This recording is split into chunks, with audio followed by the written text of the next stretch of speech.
Jennifer Salinas here. It's my beautiful audience.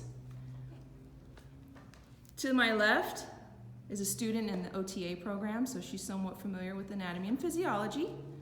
And then I have Bren and I have Weston, who I guess have a very minimal amount of knowledge on anatomy. So hopefully today you guys will learn something new about the transverse abdominis and the multifidus. I'm gonna go ahead and pass this off to Lucy. All right, good to go? Okay, so some very important muscles of your core, right? The core, for most, think that it's just your abs, right? And some people don't realize that it's not just, your abs are not just an anterior plane, right? It's not just your, your six-pack, and you do have a six-pack. Underneath it, and to the lateral aspect, you have what's called the transverse abdominis. Now the transverse abdominis is the deepest layer of the six abs, right? So you have your abdominis rectus, and then you have your abdominis transverse, right? So the muscle fibers run horizontally, and as you can see, I gave you guys a handout. So keep panning on me, Lucy. I'm gonna go ahead and show, okay? So I have my transverse abdominis, and you can see how the muscle fibers are horizontal, right? And that's situated between the lower part of the six ribs down to your iliac bone. So a lot of people, they call this the hip bone, okay? That's your iliac, okay? And it rests just inside that, what we call superior ilium. So the main function for that muscle, being that it's the deepest layer, provides a lot of movement for the trunk, okay? So though the rectus abdominis still flexes the trunk forward, and you can also extend forward, okay? It elongates the muscle fibers. But the transverse abdominis also provides lateral flexion, okay, both left and right, okay? So you have your transverse abdominis on both sides. And you have that lateral flexion. So it's like, when you flex your bicep, you can flex your obliques, okay? So it's just right underneath those obliques. Have you ever heard that whenever you're doing an oblique crunch? Exactly, so it's deeper than that. It's the deepest layer.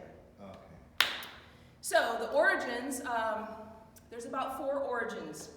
It interdigitates, that was a new word I learned, with the diaphragm, okay, and down to your lower ribs. Okay, the diaphragm muscle is responsible for your breathing, okay?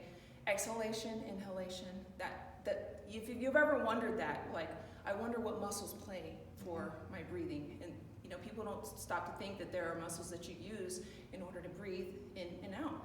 Well, that transverse abdominis actually connects with that, okay? So if you injure, let's say you got in a car accident. Some people get it ruptured. Let's say you're an athlete, okay? You can get it ruptured. Let's say if you're pregnant, sometimes that can get elongated from the weight bearing. It actually can stretch. And sometimes when it gets overstretched like that, you lose sensation of that muscle. Okay, so it's a very important muscle, both the diaphragm and the fact that it works synergistically with that transverse abdominis. And if you guys have any questions, if I'm going too fast, feel free to tell me, okay, or ask. All right, so I'm gonna go over the origins real quick. So I'm talking about the core, the abs. Remember earlier I said the abs and the core belt is actually not just your abs, but your back plays a big part of that because your back is still connected to your abs, okay? So everything that you have in the front, there's a connection somewhere in the back, okay? And I'll get more into that when I talk about the multifidus. Let's see. You have the posterior, so when it connects, it attaches, like I said, to that diaphragm, but it also attaches into the back called the thoracolumbar fascia, okay? Fascia is a fibrous membrane that covers in that particular area most of your thorax. Yeah, so whenever you get a massage, or let's say you're training with a personal trainer, and they say, yeah, we're gonna do a myofascial release. It's that membranous fiber that kind of is a connective, holds everything. It's just right below that first thick layer of skin, and it holds everything together, okay? So it's kind of like a casing, I guess. So it does connect to that thoracolumbar fascia. It also attaches to the surface of that iliac bone. I told you earlier that was what most people call a hip bone, right? It's a very sensitive area, so that will actually attach there. And it goes all the way down to the inguinal ligament, okay, which is it's a tendon that runs all the way down to the pubis, okay? That's what you were saying earlier, like the only word that you were familiar with was the pubis. So it connects with that. And that's for this motion right here, for that pelvic tilt. So again, the transverse abdominis has a big role. It's a small muscle, it's a very hidden muscle, but without it, it would be very impossible to initiate those kind of movements.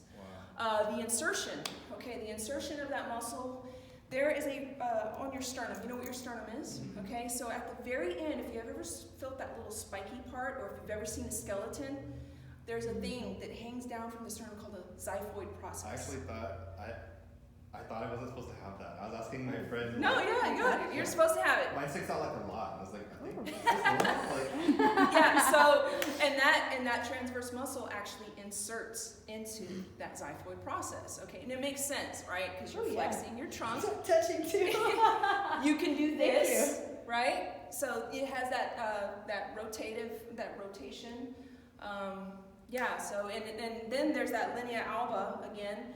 Now that runs down, all the way down into that lower part of the pelvis. That's one of a tendon, the linea alba, okay? So I went over just briefly on the injuries, that if you get injured in your transverse abdominis, it can limit a lot of range of motion, and a lot of the times, this is what's tricky about back pain. So some people complain about back pain, right? And they think it's something in their back, and most times they think it's their spine, when really there might be something, a deficiency, whether it's a weakness. A lot of the times it is a weakness, right? A lot of people sit now. Sitting is the new smoking. And so their core, okay, and that transverse abdominis is getting too weak. It's not activated enough and not strong enough. So people start to get back pain because your back really does start to compensate for that, right? So, which brings me to the innervation. Innervation, meaning the nerves that run through that transverse abdominis. There's two important nerves. One is called the iliohypogastric nerve, okay? And then it also correlates with another one called the ilioguinal nerve. I know these words are totally weird, but they communicate with each other.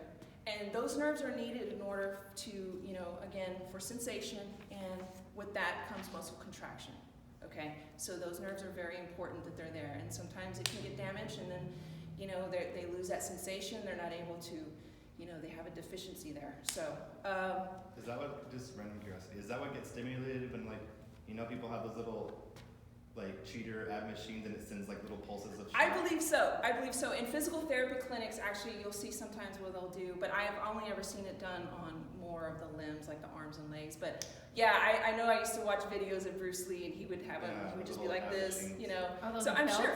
Like those belts that vibrate? Yeah, exactly. Yeah, exactly. So, and it's all just trying to get that muscle stimulation.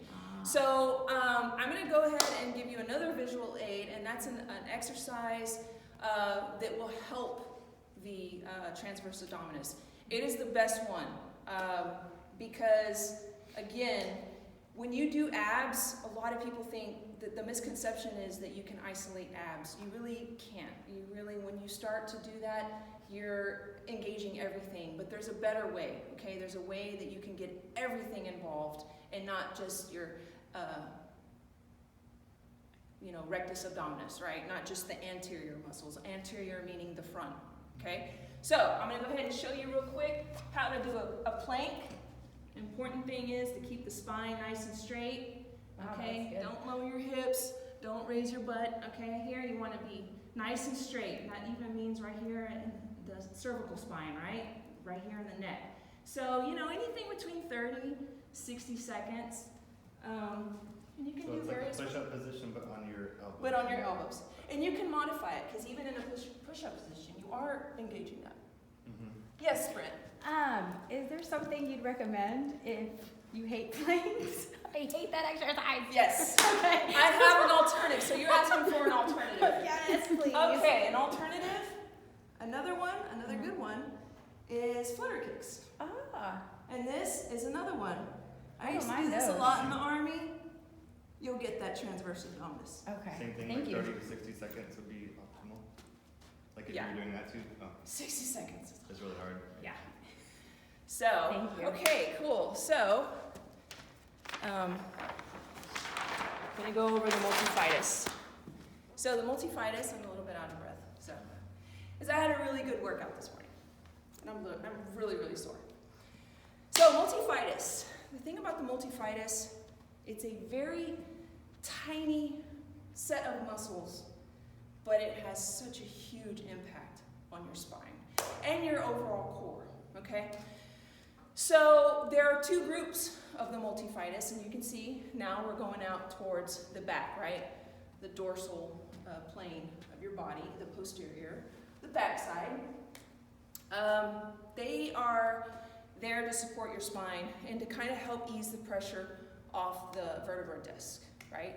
Some people get disc ruptures and stuff like that. Sometimes it's because their multifidus has been injured, been severed, or they're so weak and they have such a strength deficiency that, you know, they're more prone to, you know, back injuries.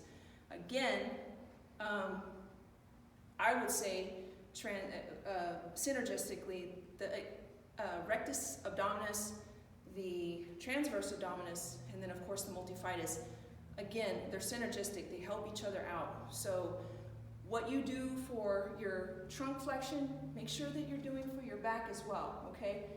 Because you don't want this pulling so much forward and then you kind of got that lordosis. And lordosis is one of those things that happens with people that have a problem with their multifidus. It's called what? Lordosis. Oh. And it's because that linea alba. So I'm going to go over all that with you. So it's got a lot of origins. So be ready. Okay, how many minutes am I at? 12. Stop.